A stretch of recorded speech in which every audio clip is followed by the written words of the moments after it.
Governor Sindh Kamran Khan تیسوری کے 4 کے تعمیراتی کام کے آغاز کے سلسلے میں منعقدہ تقریب سے خطاب۔ وزیر اعظم پاکستان کا مشکور ہوں کہ انہوں نے شہر قائد کے واسیوں کے لیے انتہائی اہم منصوبے کے 4 کے تعمیراتی کام کے آغاز کے لیے اپنی مصروفیات میں سے وقت نکالا۔ گورنر سندھ نے کہا کہ 9 مئی کے واقعات نے ہر محب وطن شخص کو جھنجھوڑ کر رکھ دیا ہے۔ یہ واقعات ملک کی سالمیت اور یکجہتی کے خلاف سوچی سمجھی سازش تھی، جسے مختلف افواج کے تحمل، صبر و تدبر نے کامیاب نہیں ہونے دیا۔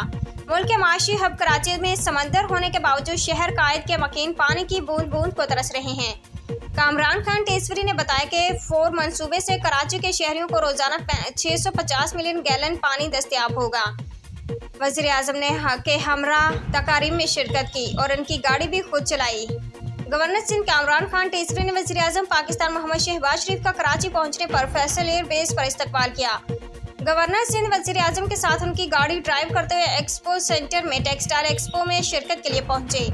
بعد ازاں گورنر سندھ نے وزیر اعظم پاکستان سے تفصیل ملاقات کی اور وفاقی حکومت کے صوبوں میں ترقیاتی منصوبوں پر تبادلہ خیال کیا۔